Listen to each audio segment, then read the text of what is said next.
This is the Pete and Sebastian Show with Pete Corielli and Sebastian Maniscalco. Pete and Sebastian Show. We're back in our normal location. Sebastian Maniscalco on the other end in a lovely pink top. How are you, bro? Looking good. Good to see you back in your home location. I got to tell you, and let's start right off by telling the audience big apology from the Pete and Sebastian Show for the last cast. I felt like throughout the pandemic we were on a severe roll, had some really good content, some great laughs, and last cast was just a shell of the Pete and Sebastian Show. Different format, and Pete and I were talking about this prior to getting on this cast. Mark, our producer,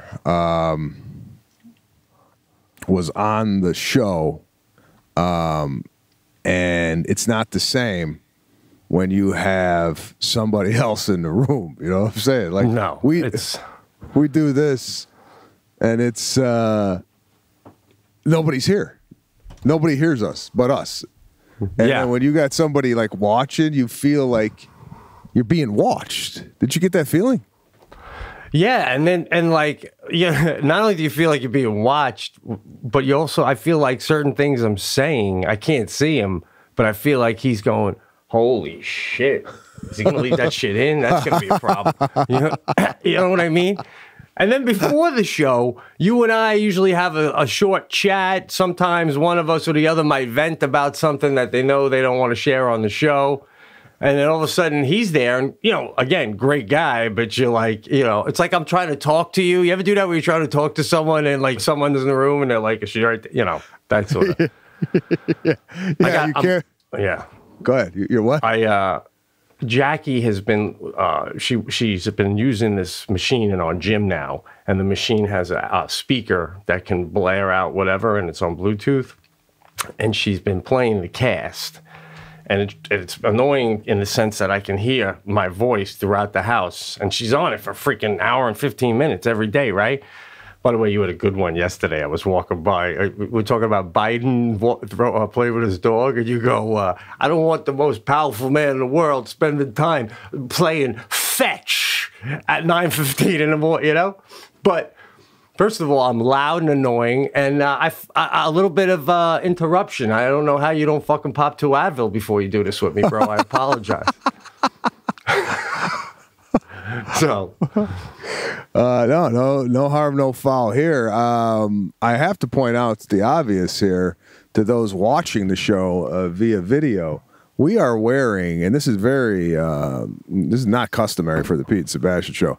We are wearing light colors today. I mean, I don't think I've ever seen you in a white shirt before, and I know definitely you have never seen me.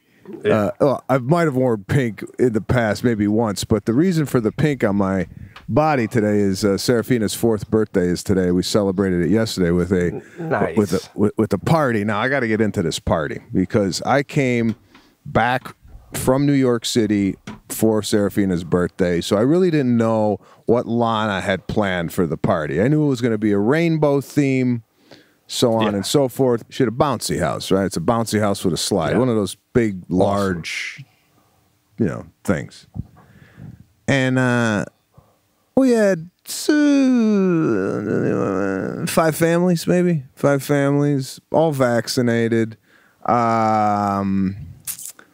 Age range on the kids were from Caruso being the youngest, 2 to 15. How many kids total about floating around? I'm going to say 12. Oh, wow. If I was a kid, I'm only dealing with 11 other kids with a bounce house. That's just perfect. Because my whole life as a child, line, everything's a line. So this is just 12 of us in the backyard. Is that the house? 12 Beautiful. In the backyard. Beautiful. And Lana also hired these women who come in and weave like colored hair in the kids' hair, so it looks almost like it's like rainbow colored hair within your hair. It's like a braid, right? So and they were doing nails and the whole thing. Here's my beef. Not really a beef, but I want to know if I'm off here. You ever see a kid who's just too old to be in the bouncy house? Yeah, I have. Or the kid pool, that kind of thing. Yeah. And you know that they know it too by the way they're carrying themselves. Do they though? Do they? Do they though? Seems that sometimes you're right. Yeah. Like, this is the way I would say you're too big. If you get in the bouncy house and wherever you are in the bouncy house, the thing is leaning that way, you got to get out, right? Like, yeah. But what if? But that also could just be a big kid. You know what I'm saying? So no. This kid's 11. Well, the way I know you're too old is when you're in a pool, a kid pool, or you're in a bounce house like that, and the only one playing with you is your brother or sister. You get the fuck out, right? No one's mingling with you because you're old enough to buy cigarettes. Beat it. You know what I'm saying? You know, and when your brother's not playing with you, ever see them? They're up to their waist, just looking around. No one's playing with you. Yeah, because you're 18. Get the fuck out. You know what I mean? Oh, right. Because if you go in the big pool, you're a nothing. You're a scared little boy again. So you're staying here longer than you should. You bully. I hate those kids, right? It's like the kid who graduated high school going to the prom. You're 19. Go fuck a woman. You know, this is our thing. Sorry, bro. I got such an opinion about that shit. Hold on a minute. You took it into a whole nother stratosphere. Yeah. I'm not knocking the kid. It's I know you're not. I'm going somewhere else. Not this kid. Yeah, this kid. Good kid. It was just like, it was the thing to it was the thing to do, but, you know, I'm wondering, do you think the kid himself goes, next year I can't get in this thing? Like, is it a moment where he goes, I'm too big for this thing, right? I gotta say no, because in this situation, because again, my rant was about something different, but with this kid, there's a good chance his mother dragged him, you know? I mean, no? Okay, but I'm going to give another one. Okay. What? Good. I was going to ask you if you went in, because I see a bounce house. I want to go in. I might go in before the kids get there. It's a bounce house. I mean, it's like the closest thing to non-drugs that I'm interested in doing for fun. I don't know where that came from. So this kid's like stuck here. What do you want him to do? Go over a hike down your canyon? No. Let's set the record straight. I was in the bouncy house. Okay, I was in the bouncy house. But like I listen, there's a lot of layers here. I can't believe you riding this kid for being in it, and now you're telling me you're in it. Hold on. I find that the reason that I'm in it outweighs the reason that he's in it. Now, and by the way, if you're an adult and you hang out in the bouncy house, you get a bird's eye view of what's going on dynamic-wise with the kids at your party. I almost want to require me being in the bouncy house for the first 30 minutes of a party to see what I'm dealing with the kids at the party, because you could start to see who's a bully, who's not sharing, who's not, you know, so anyway. But let me get to this kid. This kid's in the bouncy house, and I'm not faulting the kid. It was just, there becomes a point where, like anything else, there's got to be some type of weight limit. You know, like you can't be bouncing on the house if you're tipping the scales at 120 pounds. You know what I'm saying? Like, this kid's bouncing, and you know Caruso's hitting the netting. You know what I'm saying? Like, yeah. Okay, I know what you're saying. I mean, although you know, I've seen a lot of those things blow away, so a little extra weight's not such a bad thing. You know, this thing was staked to the ground. This was a commercial-sized bouncy house that you would see at a carnival. This ain't like on an Amazon purchase. Then why can't a 12-year-old be on? Oh, you know what I'm getting helicopter dad out of this, because first of all, you should be looking through the little mesh window inside at what's going on. Whenever a parent goes in there, all the other kids are like, "Oh my, what the." I'll get to that. Okay. I'm gonna give you another one before I get into my reasoning for being in there. You ever look at a kid's socks? All right. There's a kid had white socks on, right? That's a good sign of the level of wealth of the family. I base by the sock. The wear and tear of it. If there's a hole in it, you're on food stamps in my eyes. Can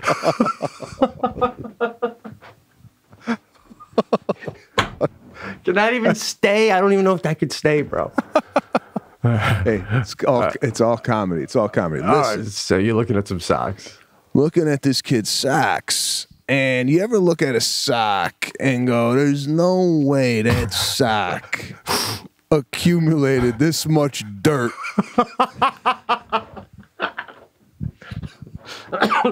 From this activity. You know what I'm saying? Like, yeah. I was wondering, did he come in with dirty socks and then this is dirt on top of dirt? Because the amount of dirt on the bottom of the sock was just too excessive for what was happening at the current moment. So I'm at is this imported dirt? Right? This is dirt brought in from another play session somewhere else. Right.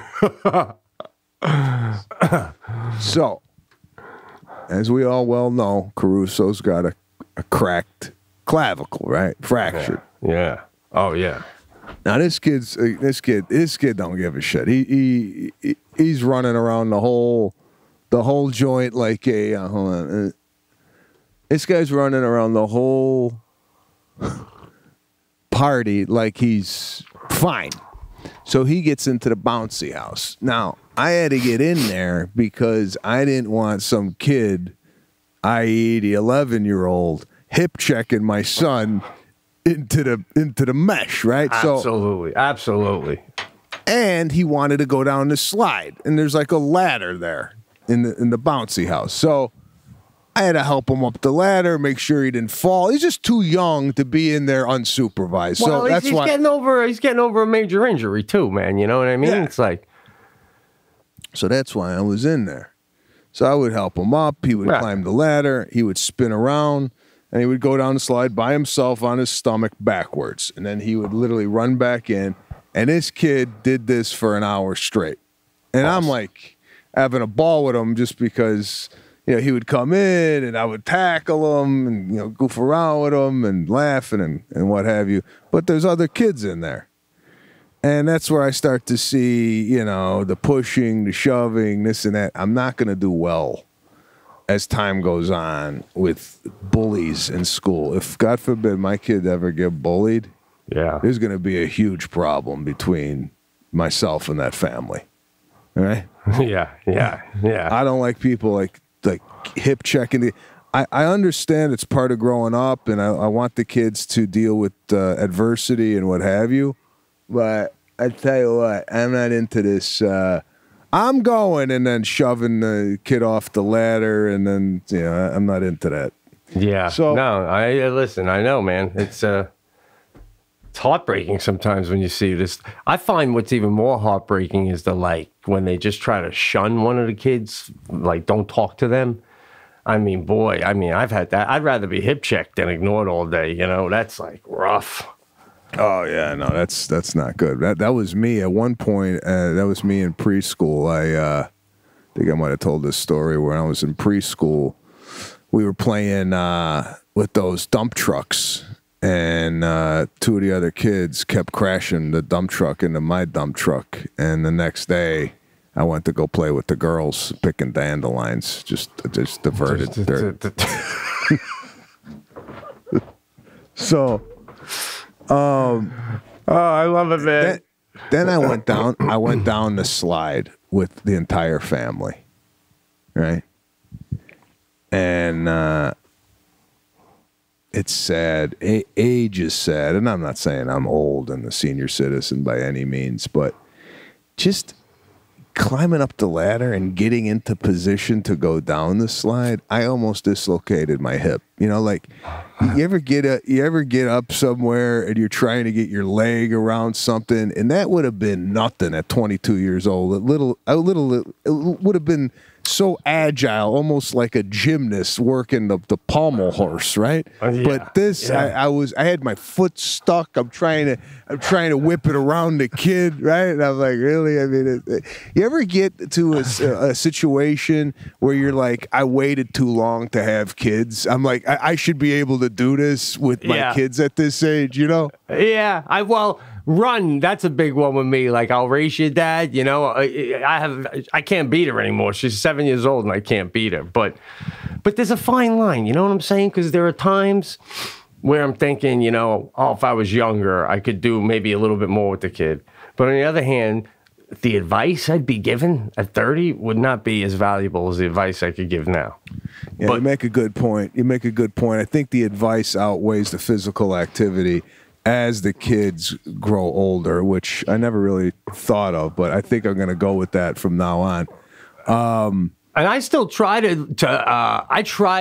don't want her to get older and go and be with a friend at a bar in college and go, yeah, no, my dad had me late in life. So there's a lot of stuff that you're saying you did with your dad that I couldn't do with mine. I try, like a couple weeks ago, Jackie went for a run. We're in Pennsylvania visiting my mom. So we went to this playground while Jackie ran. And we're going down the slide, Sadie and I, over and over. And she's like, all right, now you got to go down backwards head first, you know? So I'm like, I got to do this shit, right? You're going to catch me, right? And then she don't catch me, and I land on the wood chips, and I'm like sucking air trying to, but again, if I was 35, I would have popped up. At 50, I'm like, fucking call paramedic, but gotta do it, bro. Yeah, there's a lot. I've noticed with raising kids when you're older, there's a lot of, I hear this a lot from Serafina. Are you okay, Dad? Yeah, but you did it, though. Whatever it is, man. Absolutely. Oh, my God. So, here's another one I want. They don't know, though, by the way, too. You ever see a 35-year-old that looks like shit? It's like, come on. My kid doesn't even know that guy was born in the 80s, you know, and I was born in the 70s. Go ahead, though. You know what I'm saying.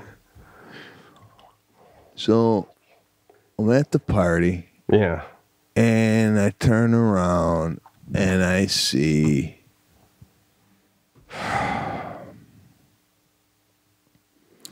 a mini horse enter the party. Holy shit. With rainbow-colored mane and a rainbow-colored tail. With a saddle on his back. Holy shit. And he's got a horn coming out of his head. It's a unicorn. It's a mini horse, but it's a unicorn, right? Oh, wow. They're going to go on unicorn rides.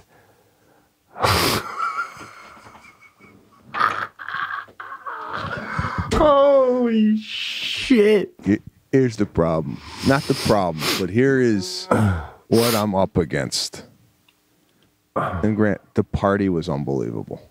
I mean, we had pizza, we had the hair, we had the bouncy house, and now we got the horse. This is right up there with the mermaid in the pool. This is mermaid in the pool and the alpaca for the first birthday, right? We had the alpaca for the first birthday. Now, woman comes in, and Lana didn't tell me this is a surprise. And she's dying laughing because she knows, you know, I would get a kick out of it or what have you. Yeah. First thing that ran through my head is how much? All right. Give me your take or give me your guess on what it cost. 2 hours, a unicorn at the party. All right. And it's going to give little rides around the backyard, right? Walk them on it or just. Yeah. All right. I just have one question. Is there is it more to have the horse wear the horn to be a unicorn than it would be if it could just be a pony? I'm guessing, and I don't know this for a fact, but I'm guessing the paint job on the horse's hair is probably an added cost because the woman's got to paint the hair on the horse. Too bad you couldn't have the ribbon ladies that were already there just do a quick job with the mane and the tail. I mean, they're already here. The kids are having pizza now anyway. You do the horse. By the time you're done, they'll be ready for the fucking unicorn. That would have been a good one, but those ladies are charging by the head, you know, like so. Oh, yeah. It ain't a flat fee for them. The more people that get their hair done, the more I'm getting charged. So I'm looking up and I go, Lana's friends are getting their braided. I go, Lana, is that a flat fee on the hair, or is that per head? She's like, well, it's a certain price for 5, a certain price for 10, 15. I go, why are half of the adults walking around with braids in their hair? I tell you, man. So you got Coney Island going on in the backyard here. This is unbelievable. All right, I'm guessing about I don't know, 500 plus tip. 400. 400. What? That's a steal. I didn't think it was that bad, but here's my dilemma. And again, often I compare these parties to the parties that I had growing up. And I never had live animals or anything at my parties. Bro, when was the last time you saw pin the tail of the donkey? I mean, nobody does that anymore. Bobbing for an apple? What about that? Nothing? No one's doing that. That's dead. Bobbing for an apple, if you look at that activity, isn't that like a recipe for drowning? It is basically waterboarding, you know. You either come up with an apple or fucking pass out. You're right. So yeah, pin the tail on a donkey. Water balloon fights. Pinata, baby. Pinata. Yeah. None of it. None of it. Now it's horses and all this stuff. So yeah. Serafina got on and this. And I told Lana when we were laying in bed last night, I said, my fear is that you have to keep outdoing yourself every year, right. What the hell's going to happen when she's 15? What do we got to hire? Bieber? Where did this end? Like, if we get the horse next year, is she going to go, a horse again? Well, I know, right? I was really thinking a Clydesdale would come clopping up, Dad. But all right, we'll do the horse thing again. Now, what might be a good thing to try looking into is find a famous musician with a child. Maybe it is a Bieber, but like that, someone where you could go, listen, I'll go to your 18-year-old son's high school graduation. I'll come bopping out and I'll do 20 minutes of stand-up about him and his school and congratulations. And if you can come to my house when my daughter turns 5 and play side one of your greatest hits, and then you're right back out the door. No one pays nobody. It's I wipe your back, you wipe mine, right? A painter. I'd come paint your house if I was a painter, and you'd fix my gutters if you were a gutter guy. Right? You bring up a good point. I gotta start calling in favors. Yeah, musicians. Yeah, especially if you find the musician who's got a boy in the 15 to 22 range. Your boy go to college. What if I came bopping through his dorm at 11 a.m. or his frat house? And I just did 15 minutes in the frat house. If you could bring your guitar and head on Oh my God. Yeah, that was the party. We had a great time. And then after that, a friend of mine's daughter turned, I think, 11, and she's has the same birthday as Serafina. And they invited us over for tacos, whatever, and they got a trampoline. Nice. So I went over there and I gotta relax, bro. I'm one of these parents that's constantly watching the kid. Like, what they're doing. I said helicopter dad. I called him. Helicopter dad, man. I'm like looking, and I'm just trying to prevent major injury. It's all I'm trying to do. Right. Again, I'm like that. I was the same way, and I know what you're saying. And the reason you want to prevent major injury, at the end of the day, what you want to kind of limit here is hassles for you, right? I don't want to be in a hospital while someone's getting a cast, because a kid might even think a cast is cool for a couple of weeks, you know what I mean? Gets everyone to sign it. It's just all a hassle. It's all, let's keep it. That's it. Well, yeah. I'm just trying to stay out of the emergency room. That's all I'm trying to do. Yeah, I know, but it's going to be what it's going to be, bro. I mean, look at your boy. He's not even 2 years old yet, and he cracked something I can't even pronounce. What is it? Clavicle. Oh, yeah, clavicle. All right, yeah. Jeez, boy. Isn't that a self-healing? Like, how do you know when it's healed, by the way? It actually heals stronger than it's better off after than before, so it just heals itself. Yeah, but I mean, your boy's not old enough to say that. I feel like it's all back now. I feel 100%. No, I keep asking him. I'm like, Caruso, and I go, hurt? And he goes, broken bone. Broken bone. Like, again, I don't know who taught him that, but I go, better? And I get nothing, but right after that, he's like on the floor walking around like an ape. So I would think maybe it's on its mend, but sounds like it. Good. Yeah, man, I just got to relax. Like Lana could care less. She's talking to her girlfriend, she's having a tequila, and I'm honed in on Serafina in the trampoline, hoping she doesn't like get launched out of the damn thing. I'm like, is it zippered? Is it zippered up? Oh, man. You got to let it go, man. I know. Yeah. It's embarrassing. I know. It's embarrassing. But it's my sister is even worse than I am when it comes to that. But listen, if somebody don't worry, nobody's going to worry. So there's got to be someone in the relationship that's worrying. No? Yeah, it's a good yin and yang. I'll give you that. It is. Yeah. Even when it comes to advice, like, Sadie's got a boy in school that, gives her a hard time and stuff like that. So driving her home the other day, Jackie's more like, well, you just tell him you want to do your work, and if he doesn't, then you could tell the teacher. Literally driving home the other day, I go, say, have you ever heard the expression when somebody says you want to step outside? And she goes, no. I go, it's this great expression. Like when people are going to fight, I go, they don't want to mess up the bar, so they'll go outside and they'll get at it. So when you tell someone you want to step outside and talk about it more, we can.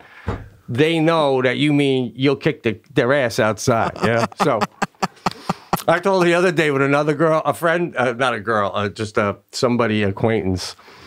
And I go, you tell her if, I don't want to get too into it. I said, well, no, I was talking about someone. I go, you'll leave them in the dust. All right, tell them you'll leave them in the dust if they don't do the right thing. That's what Jackie goes, Jesus. Bro, did I ever tell you, Sadie's I'm making her though so hardcore, like in getting the joke and stuff that, did I tell you about my fake family I tell her about? With Kevin and Steven. Oh, it's. I gotta get this on. Right. I joke with her. Like it started like months and months ago. I go, I have another family. I have two boys, Kevin and Steven. They're a little older than you. I go, that's why sometimes I accidentally call you them. Like, and then ever since, like to this day, like the other morning, I go, Kev, can you pass? Oh. I'm so sorry. Sadie, can you pass the dad? And she'll go, Dad. I'm like, I'm sorry. I just spent the weekend with him. I mean, Mom tells you I was in Arizona. I was with my other family. Timmy's a little older than you. You might meet him someday, right? And she goes, Dad, cut it out, right? And now it's at the point where she'll go, oh, hi, Timmy's father. I mean, like she tries to do it back. She doesn't know what she's doing, but she laughs about it. Wait, what was the reasoning behind establishing that you have another family? Like, was this just a running joke, or how did this come about? It started because we're at the kitchen table one time, and she was using her iPad, and I said jokingly, I go, Kevin, can you pass me the salt, you know? And she's like, what? And I'm like, oh, I just thought it was funny. And she's like, what? And I go, nothing. She goes, Dad, why would you call me Kevin?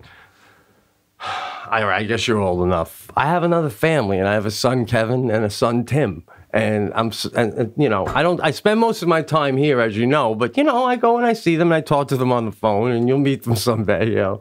And, you know, but I'm laughing as I say it, and she don't believe me at all, but we just keep doing it. It's so funny, you know. Oh my God, I never heard such a thing. Yeah. So anyway, I gotta tell you, man, because we have the same mentality, and maybe that's why I enjoy doing this with you so much for the years. But this past Saturday, Sadie stayed with a good friend of hers and slept over. So Jackie and I had the whole day and night. We had a great time. We went for a drive and did a little shopping and went out to dinner. But constantly during the day, hanging out. Like first we go to this great supermarket they have up here called Wegmans. It's out of Rochester, but they're all in Western New York. Unbelievable supermarket. And we're in there, and there's a guy, and he's doing produce, right? And I look over at Jackie, and I go, what do you think? 17 an hour at least, right? So let's say, we'll go low. Let's say 15 an hour.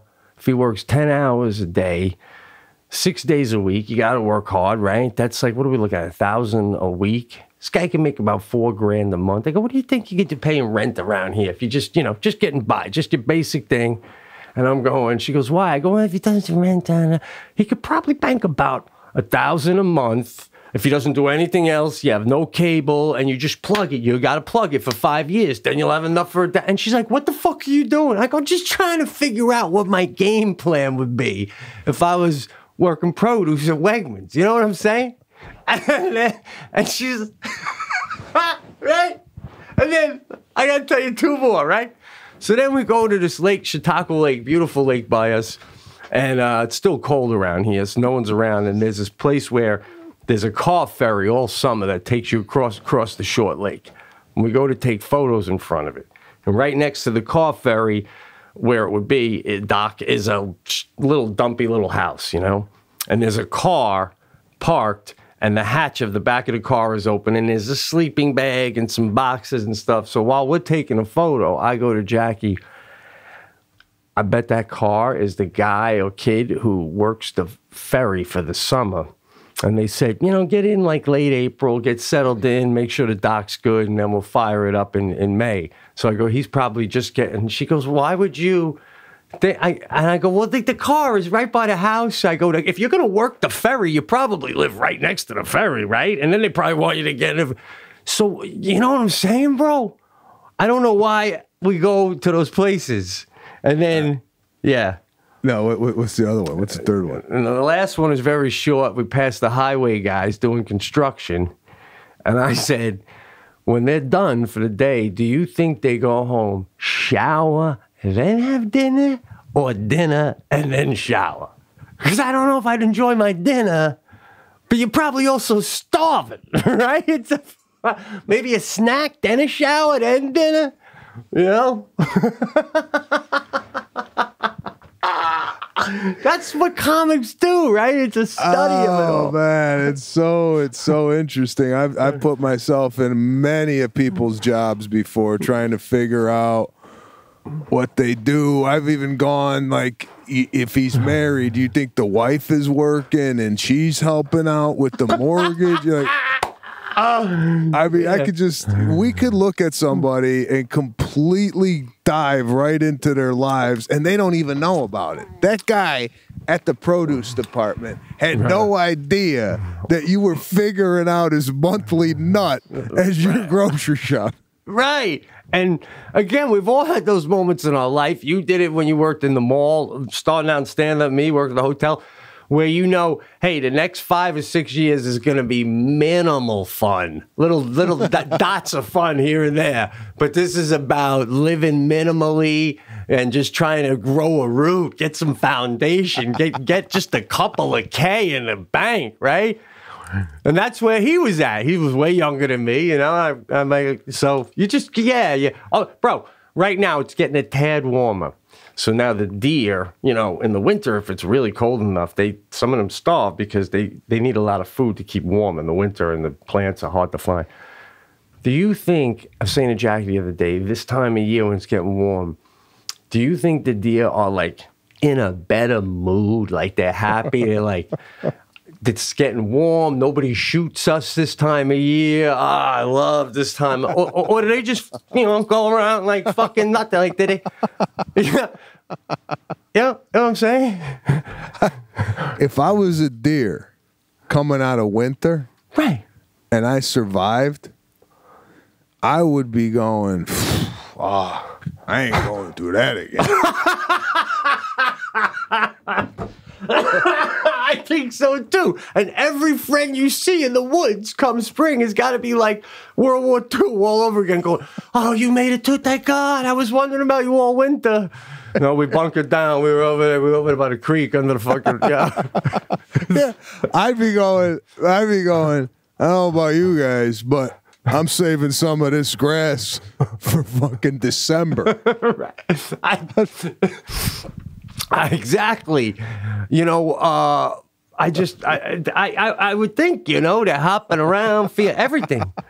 I don't want to get back to the birds again, but we got snow. And it stayed. We had 5 inches of snow last week, and it stayed for like 3 days. And you could hear birds chirping. I said, again, I was saying to Sadie, I go, I wonder if like the female bird is saying to the male bird, you had to fucking come back. I said, wait 2 weeks, but no, I want to get back. I want to get back. Now we're shitting in goddamn snow.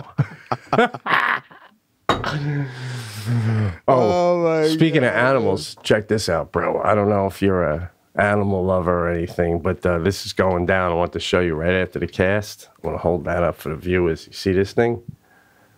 It's a shock collar going on my dog Duke, setting up a boundary, and if he goes past it, yeah. Yeah.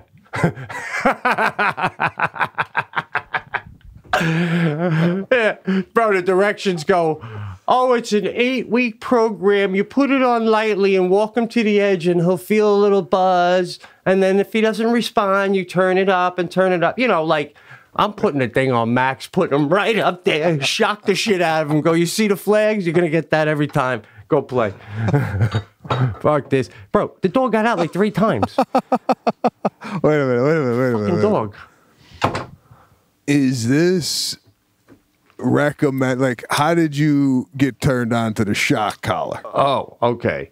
Well, first, the dog got out like 3 different times. The last time was I come home with Sadie and the college girls across the street got it in the car, and they're real sweet. And they're like, is this your dog? I'm like, holy shit. He keeps getting under fences no matter what I do, right? Then I got to write thank you cards, and I give money for finding the dog. I'm going broke. This is the 3rd thank you card. Yeah, you made a 7-year-old girl really happy today. Thanks again. Next coffee's on me. Oh, are you putting cash in there, or you're doing promises? Yeah. No, $10. Just $10. Well, I mean, it's not like they're finding the dog 3 miles away and calling me. They're just out in front of my house going, the dog was running around, so I figured I'd watch it. That kind of thing. So anyway. Yeah. And some of my neighbors have dogs, like one neighbor in particular, and like the dog comes out, it's off a leash, and it comes out, and it always stops right by the sidewalk and will not go past it, you know? And, you know, you can walk up to it and pet it. It's a great dog. But if you run away, it's not going to chase or go past. It just will not. And I'm saying to my buddy whose house it is, I go, what's with this? He's like, I got the electronic fence.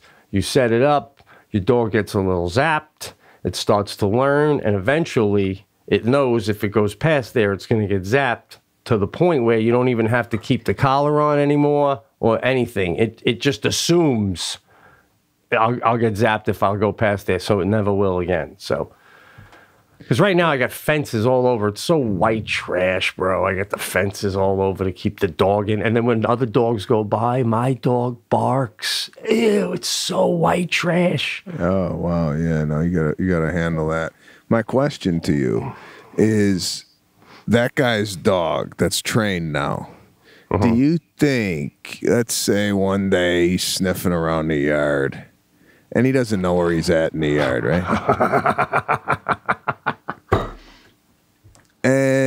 let's say he sniffs past where he would normally have gotten shocked. Right.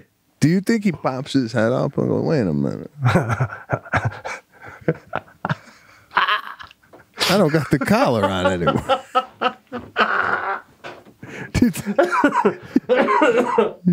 You think they figured that out? That's the fear, right? You know, like you said, you just get all hopped up chasing a bug, and then you're like, "What?" You know, because if you keep it on, what it also has is as the dog is getting close to the point where it will get shocked, it gets a beep to let it know if it keeps going forward, it's going to get a shock. Oh, yeah. But you do want to get to the point where they're not wearing this at all, because this thing's got to be right up to the skin. Because if it's just touching fur and it shocks them, you know, they won't feel it. You got to make sure you. And then my one neighbor, his dog started like roaming like a little further than he wanted, and he calls the dog, and the dog doesn't hear nothing, and he goes like this, right? He's got this thing. He goes, presses a button. He's got like a clicker, and the dog just turns around. I go, what happened? He goes, I gave him a little shock. if he goes too far, I just give him a little shock. I'm like, that's fantastic. I'm curious because I don't know anything about dogs, collars, or what have you. Yeah. I'm just curious to find out if this practice is kind of accepted within the dog community, or you're going to hear people go, "You did what?" Hey, I bought it at Petco, all right? What more do you want from me? And it was in the glass and case where the guy's got to come and use the key. Man. By the way, can you label the keys? You know, when they come into the glass case and he's trying like 90 keys, and I'm like, what is this? Yeah. Just put a purple sticker on the one that opens up the goodies, you know? The dog shocker, yeah. And by the way, why are they in the glass cases? Are people stealing these? I mean, I know it's expensive, but I don't know. How much for one of those things? I think this was like $250. All right, $250. So $250, that thing goes in the case. Here's my question on some of these glass cases and what's in there and what's not. Hey, you go to Target here in Los Angeles, and maybe it's out there in Fredonia. Gillette razor blades. Behind the glass, right? Yeah. No, they go for what, $13.99, sometimes $21.99. Right. The TV wide open, you could take that right out the door, right, for $750. But yeah, they're keeping their Gillettes locked up. What determines what gets behind that glass? Like when you were looking in that glass, what else was in there? Can you remember? Well, what else? I think the Gillettes are in the razor blade. The razor blade, yeah. Yeah, go ahead. I was saying, maybe the razor blades, though, out where you are in the glass case for a whole different reason. You know what I'm saying?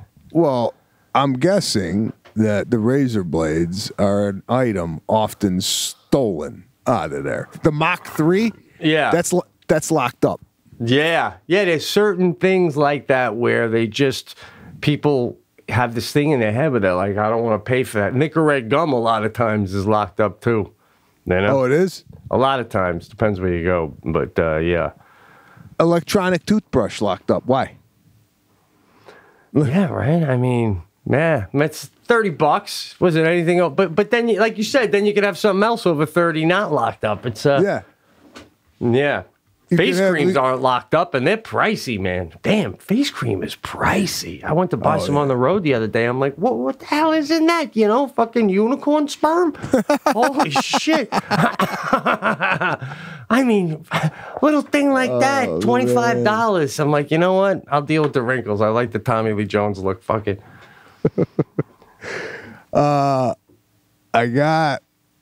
I need some advice, and I don't know if you've ever heard this before, but I just heard it on the movie set last week. I was talking to two old timers. Yeah. Been in the movie business for, I'd say, 50 years. And the woman was telling me that at the end of the movie, she tips hair and makeup. What's your take on that? What's the tip? Thousands or hundreds? Maybe 100. Oh, yeah. You tip hair and makeup on a movie set? I mean, if she's saying she does, I mean, listen, you know, it's like you used to bring donuts to the comedy club early on for all the wait staff. You know, it's just, you know, I guess there's nothing wrong with whatever you want to do. You know, I mean, don't some of the actors actually give gifts at the end? Yeah, but you know, that might be from the star of the movie. You know, let's say Brad Pitt's doing a movie, maybe he'll buy everybody a food truck or something because it's his movie. Yeah. But if you're five or six on the call sheet, are you bringing in? Are you tipping like costumes? Like, no. Are you going to like where does it end? I just hey, thanks for making me look good. Hope to see you at the premiere. Boom. You know. I mean, come on, it's a job. We're all doing a job. That's what I was saying, but now they got me thinking. You know, I don't know what I should. Dude, the other guy he's a really cool guy. He's 84 years old. He said he doesn't tip. Yeah, that's it. By the way, Brad Pitt's he's got a man bun now. Oh, I didn't see it. What, he wore it at Oscars? Yeah, I guess there's a photo of it. Honest to God, though, does he? Because I feel like he could make the man not work. It didn't look good. It's a feminine look. The man bun. I'm sorry. Even I know you and the soccer players, you know, think they look cool with the man bun running down the field. It's ridiculous. No. Listen, I never was a man bun guy, but I'm telling you, if Brad Pitt's doing it, I gotta feel like that's the best man knot you're gonna get. No, you know, like it is, and it's still not working, is what I'm saying. So if it ain't working on Brad Pitt, let's retire the man bun on everybody. You know what I'm saying? The man bun was always meant for a samurai swordsman, and that's it. That's it, right? Oh God! By the way, just want to say, I was having dinner last week at I call it our country club, but it's not like some expensive place, but you do have to become a member. But a couple tables away from us, the senator from New York that I like was eating, and someone eating with us pointed out to me that that's the senator. I was like, "Oh, that's so and so," and they go, "Yeah," and then some people were like talking to him, and he'd get up and he's doing this and having the conversation, you know. And Jackie's like, obviously you're probably going to say something, right? I just did on my way out, it's him and his wife and another couple. I just do the half lean in and I go, "Excuse me." Don't introduce myself. And I go, "Excuse me." I go, "Just want to say, just really appreciate what you're doing. Just beautiful job." And he's like, Thank you. Boom. Is that not how you do it? Oh God, yeah. You know what? I'm gonna have to. Did you even need to do that? Listen. What were you hoping? What? Did you? Honest to God. Mm-hmm. After you said that, was there just a small percentage of your body hoping that he'd go, Pete, or? Thanks a lot. I appreciate that. You want to sit down? Was there any of that in you? Absolutely not. But I will give you this. There was a bit of planting the seed for that the next time. Because I was on my way out. I'll be honest, this is what I was hoping might have happened when I left. Because I was on my way out, boom, boom, boom. The way I handled everyone else, especially because there's a couple waiters there, one in particular that's like in, you know, acting and stuff. So he asked me a lot about stand-up and what I'm writing on and that. When I left, maybe someone leaned over or someone at his table goes, "Yeah, you know who that was? That was the comedian Pete Correale." "Oh, yeah, no, I've heard a lot about him. I hear him on the radio." And then you know, when they do that look, you're not even there anymore, but they look in the direction of where you left. Like, "Oh, yeah." But you never would have caught any of that. I didn't need to, bro. The seed was planted. You plant the seed, you put the water on, you don't stare at it, you come back 2 weeks later. You know what I'm saying? if I stood there, would have tainted everything, the whole thing of the way I handled it. And the other big reason I did it is like, and why it's different than doing it to like, say, coming up to you, going, I loved you in the De Niro movie or any of the movies. People saw them. We know people love them. You know, it's like, I appreciate it, but maybe there is a little more of like a performer of any kind. I'm meeting with my family. It would be weird if I leaned over to Billy Joel maybe and said, love your music. He'd be like, I know. But with a senator, I feel like, God, am I doing the right thing? I mean, I read Twitter and I feel like everybody hates me. And then, oh, here's a guy that looks like a kind of normal person telling me I'm doing great. Ah, let me eat my dinner. That felt nice. Right? No?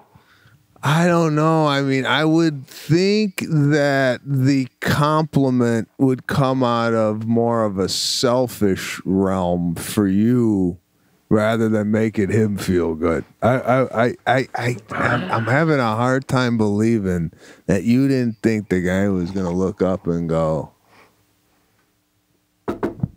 or even have a conversation. Oh, yeah? What do you think that I'm doing that's good? And then you'd go, well, I love what you're doing with immigration, whatever the hell it is. And you'd have a little banter. There wasn't any of that there? I mean, come on. No, it was nothing. I wasn't feeling that right there in the moment. By the way, what I love about him, it's as simple as, is there a R or a D before your name? I have an opinion.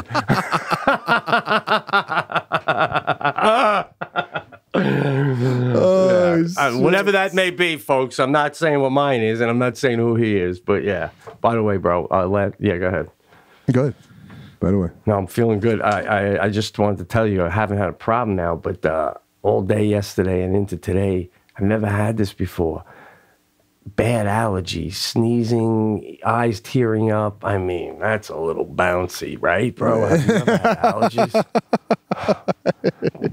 I mean, going through handkerchiefs like crazy, eyes just all of a sudden they just tearing up and sneezing. It's like, yeah, that's a weak look. It is. People go, you have a cold, and then you gotta go, no, it's my allergies. No, it's pollen. Oh my God. Here's one. I'll give you one. As long as we're on the hello and what have you. What do you got? I'm on a flight back from New York to LA, right? And I'm on my computer. Flight attendant comes up to me, kneels down, and I got my headset on, and kneels down. Now, you ever try and figure out what someone's going to say to you? It could be in person, physically, when they kneel down, or you'll get a phone call, and they'll go, hello, and you go, hi, is this Pete Corielli? Do you ever in your head go, oh, this is a bill collector, this is the FBI, this is a doctor? You ever like run the gamut of what it could be in a split second? Yes. And it's never good. It's never like the good, you know. Glad we found you. You had a billionaire uncle and he died.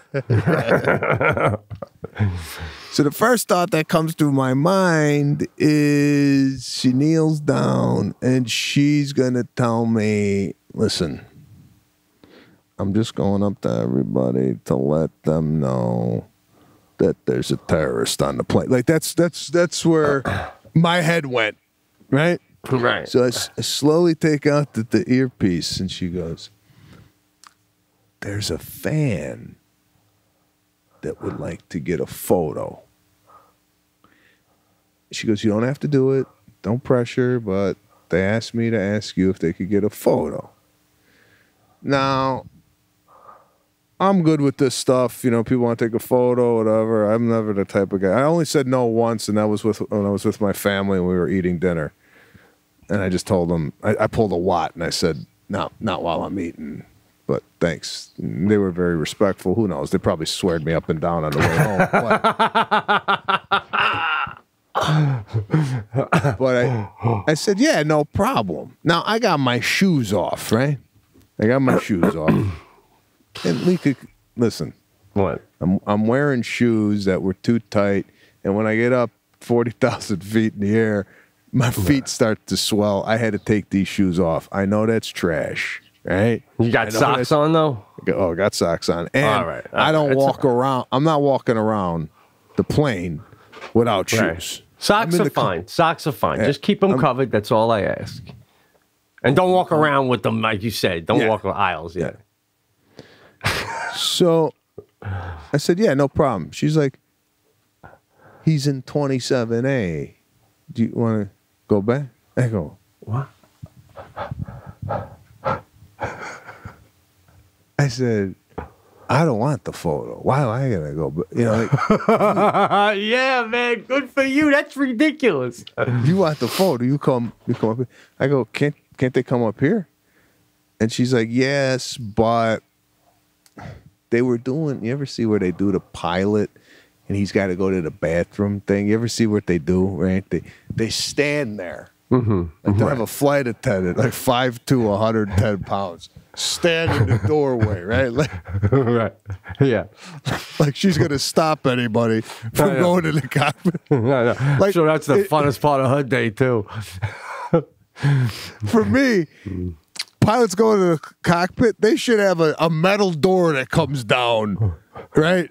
And it's blocked off for anybody getting up there, not a flight attendant, right? Right. Well, why don't we just that one bathroom behind the cockpit?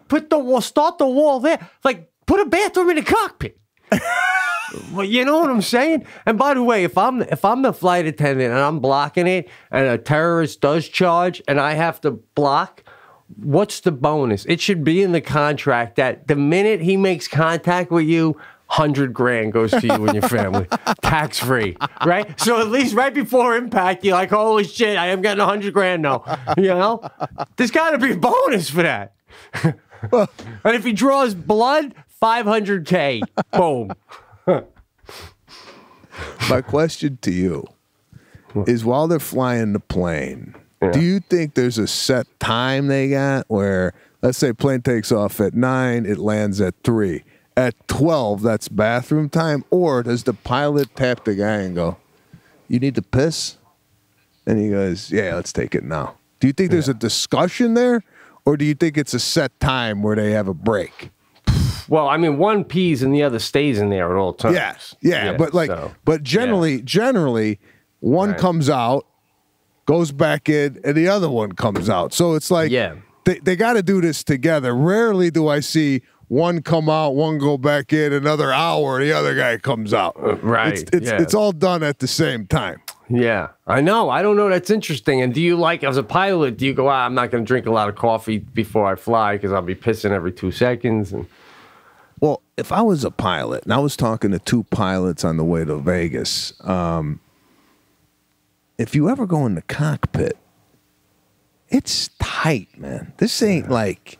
It's like you're sitting there and you got all these controls around you, and I'm talking to the guy and I go, is this on autopilot right now? He goes, yeah. I go, so you ain't doing nothing? I said, yeah. He goes, yeah. I go, let me ask you something. If you two, God forbid, right now, simultaneously have a heart attack, could I land the plane? What do you think the answer was? No. No. Can't land the plane. Not even with crystal clear radio contact? So I get into it. I said, can autopilot land the plane? He said no. He goes, they're instructed, and don't get me, I think this is right. They're instructed to take off autopilot 80, I think it's, God damn it, I think it's 80 feet prior to landing. Because if you just did autopilot, the plane doesn't come up. The front of the plane doesn't come up. That's, because they got to land. Right. It would just hit, but it's got to come up, right? So he goes, there's no way you could land this aircraft if we both knocked out. Now, my question is, do you need a third pilot in the back of the plane? Because let's say some gas leak gets like, I don't know, something happens up in the cockpit where they're sniffing it and all of a sudden one's out and then the other one's out. That would be my biggest fear, because I was in a helicopter once and there was one pilot in the helicopter. And God forbid, whatever, this guy has a heart attack mid-flight. Yeah. And what am I going to do? Land this fucking helicopter? Oh, I just watched 2 weeks ago an awesome flick. Basically, guy and a girl going. The long and short of it is they're flying into a wedding in a small plane, and they're in the islands, like tropical. And the guy who's flying, who's a friend of theirs, has a massive heart attack. And it's one of those single-engine planes, full tank of gas. But they're out over the middle of the ocean, no land in sight. And she's got like a little bit of flying skills. And they got, oh my God, bro. It's like frightening. Yeah. So you definitely, you need that second pilot. I don't know about a third one, dude. No. I asked my father-in-law. I said, do you think you could land the plane? And he said, yes. Now, there's people out there that if they got in the cockpit and they were talking to air traffic control, they have the mind to like, this is what would happen with me. This is how my brain works. I get into the cockpit and I go, hey guys, I don't know what's going on, but the two pilots just had a heart attack and I'm a passenger on the plane and I'm going to have to, fly this thing. Can you help me out? They would go, okay.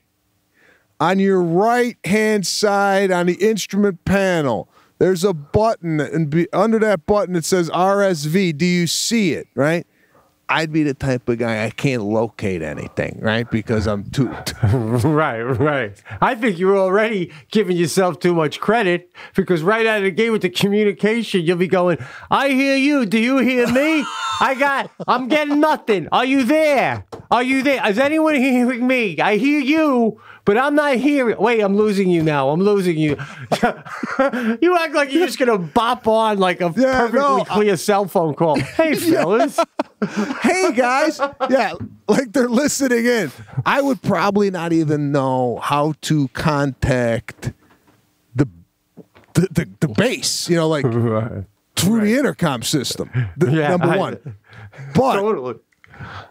You ever like learning something, somebody's trying to teach you something and they go, no, what you have to do is do this, this, and that. And then like your brain just doesn't compute it and you do it wrong. I feel if they told me you gotta press down on the throttle and then up on the thing, I would literally take this thing on a nosedive.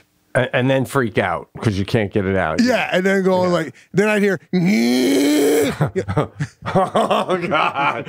So the guy's name is like what? We'll call him something different this time. Keith. We're going down, Keith. What's going on? What do I do now, Keith? What do I do? Right? Pull up.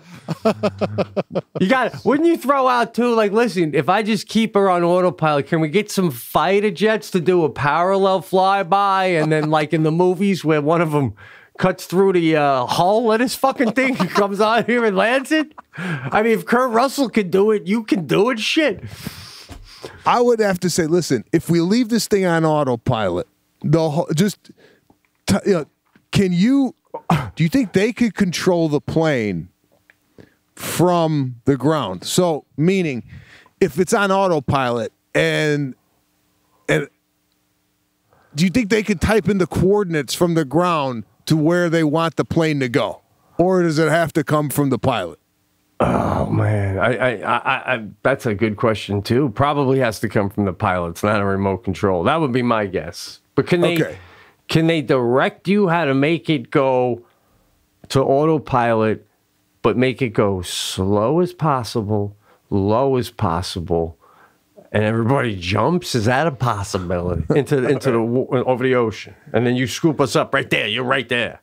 Well, if you're landing on the ocean, I think it's over. But if you're gonna land, you're letting the plane crash. You're jumping out. Is what no jump. There's no jumping out of a plane. I'm sorry. I don't know what you're thinking. I my best bet was I want to leave it on autopilot until we get there and just hope for the best as this plane hits the ground. What's the best? Oh, you mean at the impact? Yeah, like let's say if Right. let's say they go, okay, deploy the tires. I think I could do that. There's got to be a button on there where the tires pop out, right? That seems like pretty easy, yeah, you know? So let the plane hit the ground as slow as it could possibly go on autopilot with the tires deployed, and let's hope for the best. That's what I'm saying. Yeah, have the fire trucks already out there like in the movies, and maybe foam up the runway if you have to. You know we're coming. But what happens when you get to 80 feet and the automatic pilot disengages? Does it lift up, or does it keep doing what it's doing? Or? No, they have to take it off. If it doesn't, I guess the plane starts to shake a little bit. Wow! Wow! That's what they were saying. But my whole point of the story was, if I was a pilot and there was an autopilot option and there was 2 pilots in the cockpit, I would put the thing up and I'd tell my buddy, the pilot, he goes, I'm just going to like walk around the plane a little bit. I think there should be a chair outside the cockpit where the pilot could kind of stretch out. It's just, for 5.5 hours being in that cockpit is a little claustrophobic for me. Well, that's why you're not a pilot, but I mean, you know, shit. I'd rather sit in the cockpit than be around all the other passengers myself. You know? Yeah, I get that. You're gonna sit down. The minute you sit down, someone's gonna lean over. Been flying along? You're gonna pop right back up. You know, it's like working a cruise ship and thinking you're gonna go for a walk on the Lido deck after the show. After 2 steps, you're like, oh God, back to the cabin. What the fuck am I doing out here? Oh my God. I don't. It's you know, the third pilot though, right? Because now you got me thinking, what if the first 2 pilots get lunch together, and all of a sudden they got food poisoning at Houlihan's in the Minneapolis during a layover? They're both puking, you know.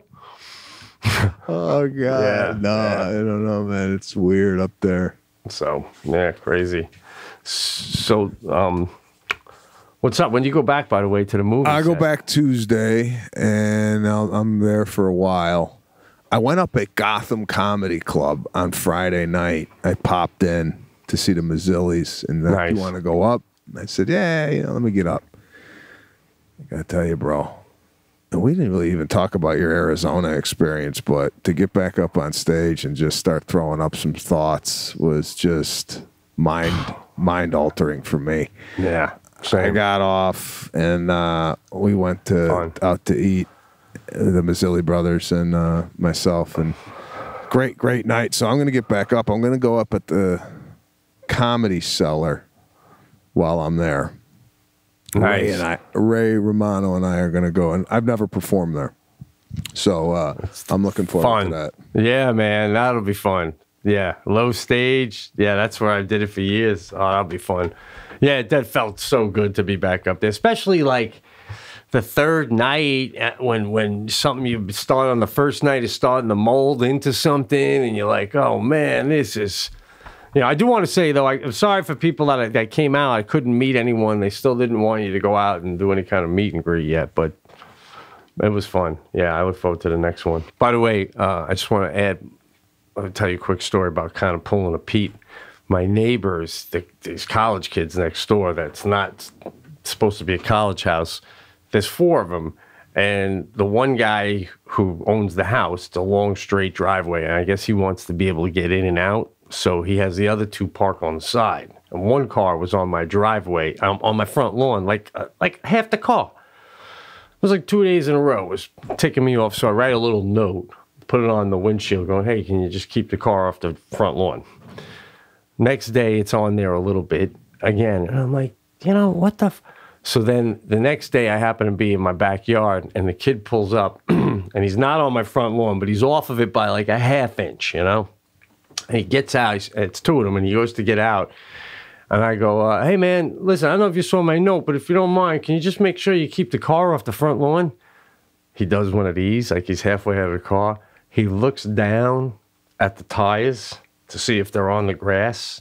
And as he goes to look down at him, oh, bro, I lost. I go, no, don't even look down. Don't even fucking look down, all right? I don't care if they're on there now. They've been on there. I don't know how many of you live in it. And I just went, you know. And the dude was like that. I go, are you going to give me that look like because you're an inch off? Bullshit. And then the other one goes, what's your problem, man? There's only 4 of us living here. Boom, 4. There's not even supposed to be 2. Bingo. Oh, man. Have you become the old man in the neighborhood? Old man, I mean, you're parking on my lawn. Yeah, I hear you. Know, but I am. No, listen, I mean, you're 20 years old and you come into the house after getting a berating. The first thing you say to your roommates is go, anybody else have a problem with this fucking old man over there? Yeah. No, listen, I totally hear you, man. But on the flip side, you know, they all came out yesterday. 5 of them. They all came out to go down the block. I was walking my dog. You know what they're all? I'm sorry, I'm saying. You know what they all have in their hands, and they're going down the block. Skateboards. They're all going skateboarding together. Just call me the old man all you want, but that's bouncier than your kid's bounce house, all right? It would be less bouncy if they had a bounce house and they were all bouncing in their socks in the backyard. Hey, the skateboards, as soon as they get to the top of the hill by me, they hop on, they go down. I thought I heard a couple of wheeze. Oh my God. Oh, I'm an asshole. Oh my God. All right, man. This has been fun. I'm telling you, I don't think we could do it in any other spot. At least not video. I mean, if we wanted to do an audio one only where, you know. Yeah, I feel at home here. I hear you. I know. We'll see. I don't know. I hear you. So we might not be doing one next week then. Is that what we're saying? Well, I mean, we could do it. Listen. No, we got to do one next week. But I don't know if it's going to be video. Yeah, it might not be video. That's all we can tell you.